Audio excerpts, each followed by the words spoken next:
എൻ്റെ പേര് സാൻഡ്ര ബാബു. ഞാൻ തൃശ്ശൂർ വൈന്തല ഇടവകയിൽ നിന്നാണ് വരുന്നത്. ഞാൻ ആദ്യമായിട്ട് കൃപാസനത്തിൽ വരുന്നത് 2019 ഞാൻ എൻ്റെ +2 കഴിഞ്ഞ് കാനഡയ്ക്ക് പോകാനായിട്ട് ഞാൻ IELTS ചെയ്തുകൊണ്ടിരിക്കുന്ന സമയത്താണ്. അപ്പോൾ ഞാൻ കൃപാസനത്തിനെ പറ്റി കേട്ട് തുടങ്ങിയിട്ടേ ഉള്ളൂ. അപ്പോൾ എൻ്റെ ക്ലാസ്സിൽ ഫ്രണ്ട്സൊക്കെ പറഞ്ഞു ഇങ്ങനൊരു സ്ഥലമുണ്ട്, നമ്മളവിടെ ചെന്ന് പ്രാർത്ഥിച്ച് കഴിഞ്ഞാൽ ഉടമ്പടി എടുത്താൽ എന്തായാലും നമ്മൾ എക്സാം പാസ്സാവും, നമുക്ക് പോകാനായിട്ട് നമ്മൾ ആഗ്രഹിക്കുന്ന സ്ഥലത്ത് പോകാനും പറ്റുമെന്ന് പറഞ്ഞു. അപ്പോൾ ഷോക്കി റിസ്ക് എടുക്കണ്ട, എക്സാമിന് മുമ്പ് ഞാൻ ഇവിടെ വന്നു, ഉടമ്പടി എടുത്തു. അപ്പം എൻ്റെ ആകെയുള്ളൊരു ഉദ്ദേശം എന്ന് പറഞ്ഞു കഴിഞ്ഞാൽ എക്സാം പാസ്സാവണം. അതിനപ്പുറത്തേക്ക് ദൈവവിശ്വാസമോ അല്ലെങ്കിൽ മാതാവിനോട് അടുക്കണം അല്ലെങ്കിൽ വിശുദ്ധിയിൽ ജീവിക്കണം എന്നുള്ളതിനപ്പുറത്തേക്ക് കാര്യം നടക്കണം, അത്രേ എനിക്ക് ഉണ്ടായിരുന്നുള്ളൂ. അപ്പോൾ ഞാൻ ഇവിടെ വന്നു, ഉടമ്പടി എടുത്തു, ഇവിടെ ജസ്റ്റ് പ്രാർത്ഥിച്ചു, തിരിച്ച് വീട്ടിൽ പോയിട്ട് കാര്യങ്ങളൊക്കെ കറക്റ്റായിട്ട് ചെയ്തായിരുന്നു. പക്ഷെ എന്നാലും ഓരോ കാര്യങ്ങളായിട്ട് ഡിലേ വന്നിരുന്നു. അപ്പോഴത്തേക്ക് എനിക്ക് പയ്യെ എൻ്റെ വിശ്വാസം കുറഞ്ഞു തുടങ്ങി. കാര്യം വിശുദ്ധീനപ്പുറത്തേക്ക് എനിക്ക് എൻ്റെ കാര്യം കാണാമെന്നുള്ളതായിരുന്നു പ്രയോറിറ്റി. പക്ഷേ കാനഡേൻ്റെ പോക്ക് നടന്നില്ല. വിസ ലാസ്റ്റ് ടൈമിൽ വെച്ച് കഴിഞ്ഞിട്ട് പിന്നെ നമ്മുടെ കോവിഡിൻ്റെ പാൻഡമിക് ഇഷ്യൂ ഒക്കെ വന്നപ്പം അത് വേണ്ടാന്ന് വെക്കേണ്ടി വന്നു. അങ്ങനെ ഞാൻ കംപ്ലീറ്റ്ലി ഉടമ്പടി ഒന്നും പിന്നെ കണ്ടിന്യൂ ചെയ്തില്ല. ഞാൻ പിന്നെ ഇങ്ങോട്ടും വന്നില്ല. ഞാൻ പിന്നെ ഒരു ഏജൻസി ത്രൂ സിംഗപ്പൂർ പോകാനായിട്ട് പ്ലാൻ ചെയ്തു. ഒരു 2-3 വീക്സിൽ തന്നെ വിസ വന്നു. കൂടുതൽ ഞാൻ ആലോചിച്ചൊന്നുമില്ല. കാര്യം ആദ്യം ഒരു സ്ഥലത്ത് പോകാനായിട്ട് കുറേ നാൾ വെയിറ്റ് ചെയ്ത് നടന്നില്ല. അപ്പോൾ ആ വിഷമത്തിന് എങ്ങോട്ടേലും പോകണമെന്നേ ഉണ്ടായിരുന്നുള്ളൂ. അപ്പോൾ ഞാൻ അങ്ങനെ സിംഗപ്പൂർ പോയി. പക്ഷെ അവിടെ വിചാരിച്ച പോലെ ആയിരുന്നില്ല, കുറേ സ്ട്രഗിൾ ചെയ്തു. അവിടെ ചെന്ന് കഴിഞ്ഞിട്ടാണ് ഞാൻ അറിയുന്നത്, നമ്മുടെ സ്റ്റഡീസ് കഴിഞ്ഞാൽ നമുക്ക് തിരിച്ചു വരേണ്ടി വരും, അവിടെ ജോലിയൊന്നും നമുക്കങ്ങനെ കിട്ടില്ല എന്ന് എനിക്ക് അവിടെ എത്തിയപ്പോഴാണ് മനസ്സിലായത്. പക്ഷെ അപ്പോഴും ഞാൻ ദൈവത്തോട് പ്രാർത്ഥിച്ചില്ല. കാര്യം എനിക്ക് അപ്പോഴും പറഞ്ഞ ചെറിയ ഡൗട്ട്, അങ്ങനെ എല്ലാവർക്കും ഒന്നും കിട്ടുന്ന കാര്യമൊന്നുമല്ല ഇത്, സെലക്റ്റീവായിട്ടുള്ള ആൾക്ക് മാത്രമേ കിട്ടുള്ളൂ, അതൊക്കെ ജസ്റ്റ് ലക്കാണെന്നൊക്കെ ഒരു മൈൻഡായിരുന്നു എനിക്ക് അന്നൊക്കെ ഉണ്ടായിരുന്നത്. അപ്പം അങ്ങനെ കുറേ സ്ട്രഗിൾ ചെയ്തു, റൂമിൻ്റെ അക്കോമഡേഷൻ ഇഷ്യൂസ് വന്നു. പക്ഷെ അപ്പോഴൊക്കെ ഞാൻ ഡിപ്പെൻഡ് ചെയ്തുകൊണ്ടിരുന്ന എൻ്റെ കൂടെയുള്ള ആൾക്കാരിലും അങ്ങനെയൊക്കെയായിരുന്നു. അപ്പോഴും ദൈവത്തോട് പ്രാർത്ഥിക്കണം എന്നുള്ളൊരു മൈൻഡൊന്നും അന്നും ഇല്ലായിരുന്നു. അങ്ങനെ അത് നടക്കാതെ ഞാൻ നാട്ടിൽ തിരിച്ചു വന്നു. അങ്ങനെ ജർമ്മൻ പഠിച്ചുകൊണ്ടിരിക്കുന്നതിൻ്റെ ഇടയ്ക്കാണ് എൻ്റെ അനിയൻ വഴി അവനിങ്ങനെ പറഞ്ഞൊരു സ്പോട്ട് ഇൻ്റർവ്യൂ നടക്കുന്നുണ്ട്. സ്ലൊവേനിയയിലൊരു പബ്ലിക് യൂണിവേഴ്സിറ്റിയാണ്, അത്യാവശ്യം ടോപ്പ് റാങ്കാണ്, അപ്പോൾ കിട്ടിക്കഴിഞ്ഞാൽ നല്ല കാര്യമാണ്, അപ്പോൾ നീ ജസ്റ്റ് എൻ്റെ കൂടെ വാ, നമുക്കൊന്ന് പോയി നോക്കാമെന്ന് പറഞ്ഞു. അങ്ങനെ ഞാൻ അവൻ്റെ കൂടെ, ആക്ച്വലി അവൻ ഇൻ്റർവ്യൂവിന് വേണ്ടി പോയതാണ്, ഞാൻ അവൻ്റെ ജസ്റ്റ് കൂടെ പോയതാണ്. അപ്പം അവർ പറഞ്ഞു എന്തായാലും വന്നല്ലേ, ജസ്റ്റ് കയറി നോക്കിക്കോ. അപ്പം ഞാൻ പറഞ്ഞു ജർമ്മൻ പഠിക്കുന്നുണ്ട്, അപ്പം ടൈം എടുക്കുന്നുണ്ടെങ്കിൽ എനിക്ക് പറ്റില്ല എന്ന് പറഞ്ഞു. അപ്പോൾ അവർ പറഞ്ഞു ഓക്കെ സെപ്റ്റംബറിൽ. ഞാൻ അവിടെ ചെല്ലുന്നത് മാർച്ചിലായിരുന്നു, 2025 മാർച്ചിലായിരുന്നു. അപ്പോൾ അവർ പറഞ്ഞു 2025 സെപ്റ്റംബറിൽ പോകാൻ പറ്റും, കുഴപ്പമൊന്നുമില്ല, പ്രോസസ്സ് കുറച്ച് ലോങ് ആണെങ്കിലും അവിടെ എത്തിക്കഴിഞ്ഞാൽ നല്ല കാര്യമാണ്, നല്ലൊരു ഓപ്ഷനാണെന്ന് പറഞ്ഞു. അങ്ങനെ ഞാനത് പ്രൊസീഡ് ചെയ്തു, പ്രോസസ്സിങ് സ്റ്റാർട്ടായി. ആദ്യമൊന്നും കുഴപ്പമില്ലായിരുന്നു. പിന്നെ സെപ്റ്റംബർ ആയിട്ടും നടക്കുന്നില്ല, പേപ്പറൊന്നും അങ്ങോട്ട് നീങ്ങണില്ല. പയ്യെ ഓൺലൈൻ ക്ലാസ് സ്റ്റാർട്ടായി. ജാനുവരിയിൽ 12 എനിക്ക് ഇൻ്റർവ്യൂ ഡേറ്റ് കിട്ടിയിരുന്നത്, അത് ഡൽഹിയിലായിരുന്നു. അത് നല്ല രീതിയിൽ അറ്റൻഡ് ചെയ്തു, എനിക്ക് നല്ല കോൺഫിഡൻസ് ഉണ്ടായിരുന്നു. അപ്പോൾ ഏജൻസി ആണെങ്കിലും ഒരു 1 മന്ത്, ഒരു 30 to 90 ഡേയ്സാണ് വിസ നമുക്ക് അതായത് അപ്രൂവ് ആയി വരാനുള്ള സമയം. അപ്പം ഏജൻസി പറഞ്ഞു റിജക്ഷൻ്റെ ലിസ്റ്റ് വന്നിട്ടുണ്ട്, നമ്മുടെ ഏജൻസിയിൽ നിന്ന് 3 കുട്ടികൾക്ക് റിജക്റ്റ് ആയിട്ടുണ്ട്, സാൻഡയുടെ പേരിൽ ആ ലിസ്റ്റിലില്ല, അപ്പം എന്തായാലും ക്ലിയർ ചെയ്തിട്ടുണ്ട്, ഒരു 1 മന്തിനുള്ളിൽ എന്തായാലും വിസ വരും എന്ന് പറഞ്ഞു. അപ്പം ഞാൻ ഭയങ്കര കോൺഫിഡൻ്റായി. അപ്പോഴും അതായത് ഞാൻ അപ്പോഴും എൻ്റെ ഒരു ഇതിലായിരുന്നു, കാര്യം ഞാൻ പ്രയത്നിച്ചുകൊണ്ടാണല്ലോ എനിക്ക് കിട്ടിയത്, അല്ലാതെ ദൈവത്തിനൊന്നും അല്ലായിരുന്നു ഞാൻ അതിന് ക്രെഡിറ്റ് കൊടുത്തിരുന്നത്. അങ്ങനെ 1 മന്തായിട്ടും വിസ വരണില്ല. അപ്പോൾ എനിക്ക് ഡൗട്ടായി. അപ്പോൾ ഞാൻ ജസ്റ്റ് ഒരു 2 മന്ത്സ് ആവാറായപ്പം എൻ്റെ യൂണിവേഴ്സിറ്റിക്ക് ഞാനൊരു മെയിൽ അയച്ചു നോക്കി, ഇതുവരെ എൻ്റെ വിസ വന്നിട്ടില്ല. അപ്പോൾ അവരെനിക്ക് റിപ്ലൈ വന്നു. അത് ഞാൻ മെയിൽ അയക്കുന്ന എൻ്റെ തലേ ദിവസം എങ്ങനെയോ എൻ്റെ വിസ ആപ്ലിക്കേഷൻ വിഡ്രോവലായി. അതെങ്ങനെ പറ്റി, ആര് ചെയ്തു എന്നൊന്നും അറിയില്ല. ഏജൻസിയോട് ചോദിച്ചപ്പോൾ അവർ ചെയ്തിട്ടില്ല, യൂണിവേഴ്സിറ്റിയും ചെയ്തിട്ടില്ല, ഞാനായിട്ടും ചെയ്തിട്ടില്ല. അപ്പം ഞാൻ പറഞ്ഞു ഇത് ഞാൻ അറിഞ്ഞിട്ടില്ല, ഇതെൻ്റെ കൺസെൻറ്റോടെ അല്ല. അപ്പം ഞാൻ ഇത്രയും നാൾ വിസ വെയിറ്റ് ചെയ്യായിരുന്നു, എനിക്ക് എന്തെങ്കിലും ചെയ്യണം. അപ്പോൾ അവർ പറഞ്ഞു ഇത് പോസിബിൾ അല്ല, നമ്മൾ ഓൾറെഡി എംബസിക്ക് റിക്വസ്റ്റ് അയച്ചു, പേപ്പർ ഓൾറെഡി വിഡ്രോവൽ കൊടുത്തിട്ടുണ്ട്, ഫുൾ ആപ്ലിക്കേഷൻ വിഡ്രോ ആവുമെന്ന് പറഞ്ഞു. അപ്പോൾ ഞാൻ ഭയങ്കര വിഷമമായി, വീട്ടിൽ പറയാൻ പറ്റില്ല, കാര്യം എല്ലാവരും പ്രതീക്ഷയിലായിരുന്നു. അപ്പം ഞാനിങ്ങനെ ഇൻസ്റ്റയൊക്കെ ഇങ്ങനെ റീലൊക്കെ സ്ക്രോൾ ചെയ്യുന്ന സമയത്ത് ഇങ്ങനെ കൃപാസന മാതാവിൻ്റെ കുറച്ചിങ്ങനെ ഇതുകൾ കണ്ടു. അപ്പം ഞാൻ ജസ്റ്റ് ഇങ്ങനെ പ്രാർത്ഥിച്ചു, മാതാവ് ഒന്ന് ശരിയാക്കി തരണം, എനിക്ക് എൻ്റെ കഴിവിൽ ഞാൻ മാക്സിമം നോക്കി, പക്ഷെ ഒന്നും കിട്ടണില്ല, ഇനി മാതാവിൻ്റെ കയ്യിലാണ് എന്ന് ഞാൻ പ്രാർത്ഥിച്ചു. അങ്ങനെ ഒരു 1 വീക്ക് ഞാൻ കണ്ടിന്യൂസ്ലി എനിക്ക് അതിലൊരു പ്രെയർ കിട്ടിയായിരുന്നു മാതാവിൻ്റെ. അപ്പം ഞാൻ അതിങ്ങനെ ഡെയിലി ചുമ്മാ പ്രാർത്ഥിക്കും. അങ്ങനെ ഒരു 1 വീക്ക് കഴിഞ്ഞപ്പം അവരെനിക്ക് യൂണിവേഴ്സിറ്റിയിൽ നിന്നൊരു മെയിൽ അയച്ചു, നമുക്ക് നോക്കാം, നമ്മളിത് ഡിസ്കസ് ചെയ്യുന്നുണ്ട് ടീമായിട്ട്, നമുക്ക് നോക്കാമെന്ന് പറഞ്ഞു. അപ്പോൾ എനിക്ക് ചെറിയൊരു പ്രതീക്ഷയായി. അപ്പോഴും ഇവിടെ വരണം, ഉടമ്പടി എടുക്കണം എന്നൊന്നും അപ്പോഴും ഒരു ചിന്ത വന്നിട്ടില്ലായിരുന്നു. പെട്ടെന്നാണ് എൻ്റെ ആൻറ്റി, ആൾ ഇറ്റലിയിലാണ്, ആൾ കുറേ നാളായിട്ട് ഉടമ്പടിയിലുള്ള ഒരാളാണ്. അപ്പോൾ എൻ്റെ ആൻറ്റി റാൻഡമായിട്ടൊരു ദിവസം വൈകിട്ട് എന്നെ വിളിച്ചു, സാൻഡ്ര എന്തായി പേപ്പർ വർക്കെന്ന് ചോദിച്ചു. ഞാൻ പറഞ്ഞു, ആൻറ്റി ഞാൻ വീട്ടിൽ പറഞ്ഞിട്ടില്ല, ഇങ്ങനൊരു പ്രശ്നമുണ്ട്, എനിക്ക് എന്താ ചെയ്യേണ്ടതെന്ന് അറിയില്ല, പക്ഷെ മാതാവ് ശരിയാക്കി തരും എന്ന് എനിക്ക് തോന്നണമെന്ന് പറഞ്ഞു. അപ്പോൾ ആൻറ്റി പറഞ്ഞു, സാൻഡ്ര ഇന്നലെ നൈറ്റ് ഞാൻ കിടന്ന സമയത്ത് എനിക്ക് നിൻ്റെ കാര്യം ഇങ്ങനെ മൈൻഡിൽ ഭയങ്കരമായിട്ട് വന്നു, അപ്പം നീ ഒന്ന് കൃപാസനം പോ, പറ്റാണെങ്കിൽ ഉടമ്പടി എടുക്ക്, ശരിയാ, മീൻസ് നിൻ്റെ തടസ്സങ്ങളെല്ലാം അതോടെ മാറും എന്നാണ് എനിക്ക് തോന്നുന്നതെന്ന് പറഞ്ഞു. അപ്പോൾ ഞാൻ പറഞ്ഞു, ഓക്കെ ആൻറ്റി ഞാൻ പോവാം. അപ്പം എൻ്റെ പറഞ്ഞു, നീ വീട്ടിലൊന്നും പറയണ്ട, ജസ്റ്റ് അനിയനും കൂട്ടി പോരാൻ പറഞ്ഞു. ഞാൻ അങ്ങനെ ഇവിടെ വന്നു, ഉടമ്പടി എടുത്തു. കറക്റ്റ് ഒരാഴ്ച ഉടമ്പടി എടുത്ത് ഞാൻ ചെയ്തൊരു കാര്യം എന്താണെന്ന് വെച്ചാൽ, എൻ്റെ കാര്യങ്ങളെക്കാളും കൂടുതൽ ഞാൻ ഏറ്റവും ഫസ്റ്റും ലാസ്റ്റും പറഞ്ഞത് എനിക്ക് ദൈവവിശ്വാസം അല്ലെങ്കിൽ കുറച്ചും കൂടെ വിശുദ്ധിയിൽ നടക്കണം, പരിശുദ്ധാത്മാവിൻ്റെ അഭിഷേകം വേണം, ഇതായിരുന്നു ഞാൻ മെയിനായിട്ട് പറഞ്ഞത്. സോ ഞാനത് പിന്നെ എൻ്റെ കാര്യങ്ങൾ ഞാൻ ഓൾറെഡി എഴുതി.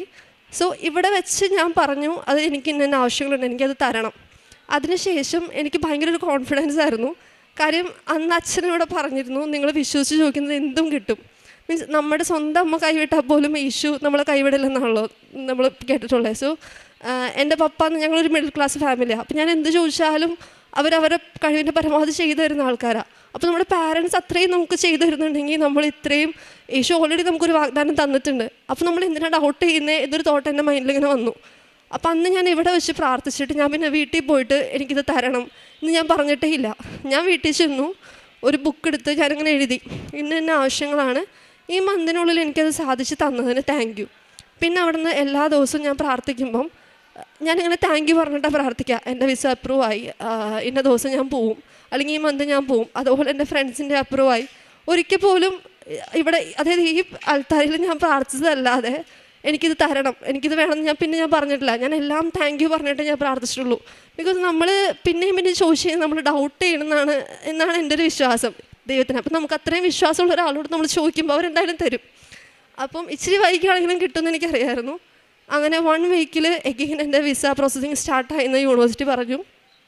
1 മാസമായില്ല, അതിന് മുമ്പേ എൻ്റെ വിസ അപ്രൂവ് ആക്കി. കഴിഞ്ഞ 2 വീക്ക് മുമ്പ് ഞാൻ വിസ കളക്ട് ചെയ്തു. ഈ 11-ാം തീയതി ഞാൻ പോവാണ്. ഏറ്റവും അത്ഭുതം എന്താണെന്ന് വെച്ചാൽ, എൻ്റെ കൂടെ റിജക്റ്റ് ആയ എൻ്റെ 3 ഫ്രണ്ട്സിനും അവരുടെ വിസ റീകൺസിഡർ ചെയ്ത് അവർക്കും അപ്രൂവായി കിട്ടി. സോ ഇത്രയും വലിയ അനുഗ്രഹം തന്ന മാതാവിനും യേശുവിനും ഒരുപാട് നന്ദി. പിന്നെ കാരുണ്യ പ്രവർത്തികൾ എന്ന് പറഞ്ഞാൽ ഞാനിപ്പം വർക്കിംഗ് അല്ല, അപ്പം എൻ്റെ അധികം പൈസ അങ്ങനെയൊന്നും ഇല്ലായിരുന്നു. അപ്പോൾ പുറത്ത് പോകുമ്പോൾ ഫുഡ് കഴിക്കാനൊക്കെ ഇങ്ങനെ പപ്പ പൈസ തരും. അപ്പോൾ നമ്മളിങ്ങനെ പോകുമ്പോൾ ഞാൻ വിചാരിക്കും, ഓക്കെ ഫുഡ് കഴിക്കണ്ട. അപ്പോൾ ഞാൻ അങ്ങനെ നോക്കും ചുറ്റുമുള്ള ആരെങ്കിലുമൊക്കെ ഉണ്ടോ.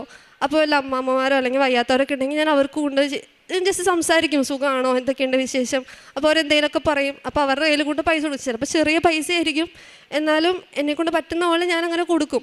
അപ്പോൾ അവരാണെങ്കിലും തിരിച്ച് പറയുമ്പോൾ ഞങ്ങൾ പ്രാർത്ഥിക്കാം. അപ്പോൾ ഞാൻ പറയും, അമ്മാമ്മ കൃപാസനത്തിൽ പോകണം, ഭയങ്കര അടിപൊളിയാണ്. അപ്പോൾ അമ്മ പറഞ്ഞു, ഞങ്ങൾ പ്രാർത്ഥിക്കുന്നതിന് മോൾ എനിക്ക് വേണ്ടി പ്രാർത്ഥിക്കണം എന്നൊക്കെ പറഞ്ഞാൽ അങ്ങനെ ഒരുപാട് പേര് വന്ന് അവർക്കും ഇവിടെ വരാനൊരു ഇത് ഞാൻ കൊടുത്തു എന്നാണ് എനിക്ക് തോന്നുന്നത്. സോ അതുപോലെ തന്നെ പ്രാർത്ഥനയിൽ ശ്രദ്ധിക്കേണ്ട ഒരു കാര്യം, എനിക്ക് മേ ബി കേൾക്കുന്നവർക്ക് അത് ഫണ്ണിയായിട്ട് തോന്നുമായിരിക്കാം. കഴിഞ്ഞ മന്ത് വേൾഡ് കപ്പിൻ്റെ ടൈം ഞാനങ്ങനെ ഭയങ്കര ഫുട്ബോൾ കാണുന്ന ഒരാളല്ല, പക്ഷേ എൻ്റെ പപ്പ ഭയങ്കര ഫുട്ബോൾ ഭ്രാന്തനാണ്. അപ്പം ഇതുപോലെ എൻ്റെ ഫ്രണ്ട്സ് ഞങ്ങളെല്ലാവരും ഡിസ്കസ് ചെയ്യും, ഞങ്ങളെല്ലാവരും ഡിഫറെൻറ്റ് ടീംസാണ്. അപ്പം ഞാനിങ്ങനെ എപ്പോഴും പറയും, നിങ്ങൾ നോക്കിക്കോ എൻ്റെ ടീമേ ജയിക്കുള്ളൂ. ഞാൻ മാതാവിനോട് പറഞ്ഞിട്ടുണ്ട്, യേശുവോടും പറഞ്ഞിട്ടുണ്ട്, നിങ്ങൾ എങ്ങനെ നോക്കിയാലും എൻ്റെ ടീമേ ജയിക്കുള്ളൂ. അപ്പോൾ കളി ഒരു ഹാഫ് ടൈമൊക്കെ ആകുമ്പോഴേക്കും അവരിങ്ങനെ മെസ്സേജ് അയക്കും, എന്തായി, ദൈവം എന്താ കേട്ടില്ലേ, മാതാവ് കേട്ടില്ലേ. മീൻസ് ഹാഫ് ടൈം കഴിഞ്ഞ് ഫുൾ ടൈം ആയാലും കുറച്ച് എക്സ്ട്രാ ടൈം ഉണ്ടല്ലോ, അപ്പോഴും ചിലപ്പോൾ ഒന്നും അടിച്ചിട്ടുണ്ടാവില്ല. അപ്പോൾ ഞാൻ നിങ്ങൾ നോക്കിക്കോ, ഞാനിട്ട് മാതാവിൻ്റെ ഫോട്ടോ ഒക്കെ അയച്ചു കൊടുക്കും, നോക്കിക്കോ മാതാവ് എന്തായാലും ജയിപ്പിക്കും. അങ്ങനെ എല്ലാ കളിയും ലാസ്റ്റ് മിനിറ്റിലാണെങ്കിലും എൻ്റെ ടീം ജയിച്ചു. അങ്ങനെ അവസാനം ഒരു ടൈമിൽ കുറച്ച് ടഫ് മാച്ചായിരുന്നു. അപ്പം ഇവരൊക്കെ പറഞ്ഞു എന്തായാലും ജയിക്കില്ല, ഇത് കുറച്ച് ടഫ് മാച്ചാണ്.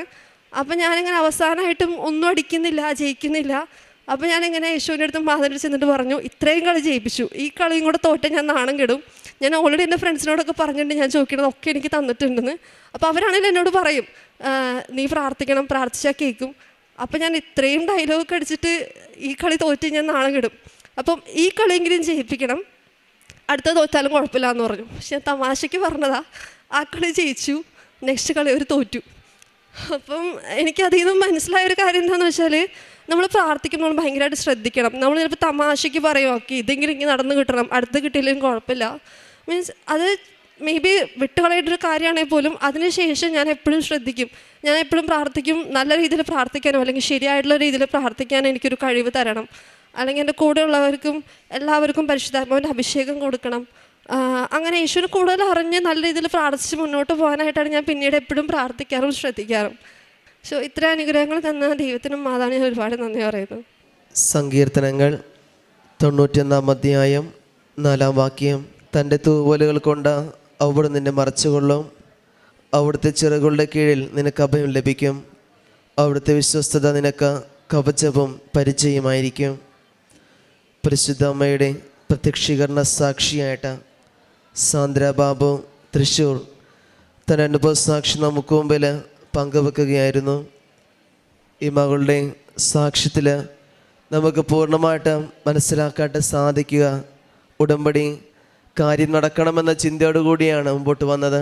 ഉടമ്പടി എടുത്ത് മുമ്പോട്ട് പോവുമെങ്കിലും ആദ്യം പ്രാർത്ഥിച്ചെങ്കിലും പിന്നെ അത് തുടർച്ചയായിട്ട് ഉഴപ്പി പോവുകയാണ് ചെയ്യുന്നത്.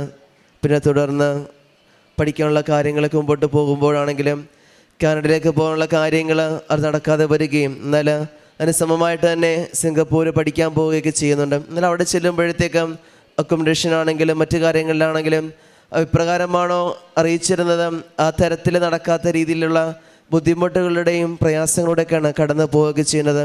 അവിടെ നിന്നുകൊണ്ടാണെങ്കിലും മറ്റൊരു സ്ലോവാനിലേക്ക് പോകുവാനുള്ള ഒരു അവസരം വരികയും അവിടുത്തെ യൂണിവേഴ്സിറ്റിയിൽ അഡ്മിഷനും കാര്യങ്ങളൊക്കെ റെഡിയാകുകയൊക്കെ ചെയ്യുന്നുണ്ട്. എന്നാൽ വിസയുടെയൊക്കെ സംബന്ധിച്ചുള്ള കാര്യങ്ങൾ തടസ്സങ്ങൾ മുമ്പോട്ട് പോവുകയാണ്.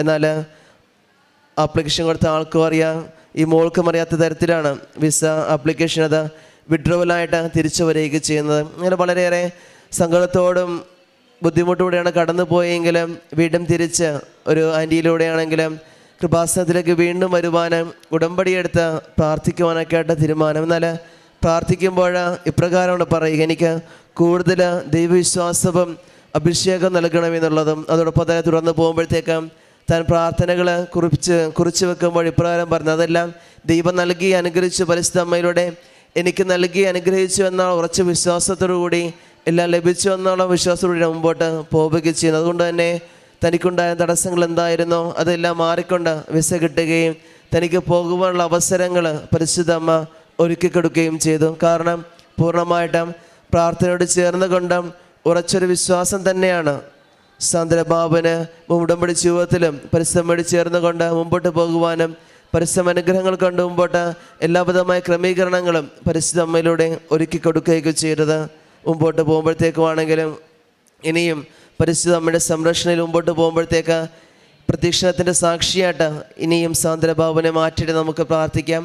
ഒപ്പം നമ്മളെയും പ്രത്യക്ഷീകരണത്തിൻ്റെ സാക്ഷികളായിട്ട് ഉയർത്തണമേ എന്ന് പ്രാർത്ഥിക്കുകയും ചെയ്യാം. അത്യപൂർവ ദൈവാനുഭവങ്ങൾ ഇനി നിങ്ങൾക്കും സ്വന്തം.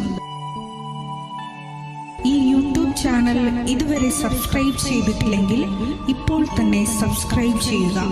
ഈ വീഡിയോ ഇപ്പോൾ തന്നെ നിങ്ങളുടെ സുഹൃത്തുക്കൾക്ക് ഷെയർ ചെയ്തുകൊണ്ട് കർത്താവിൻ്റെ പ്രേക്ഷിതരാകുക.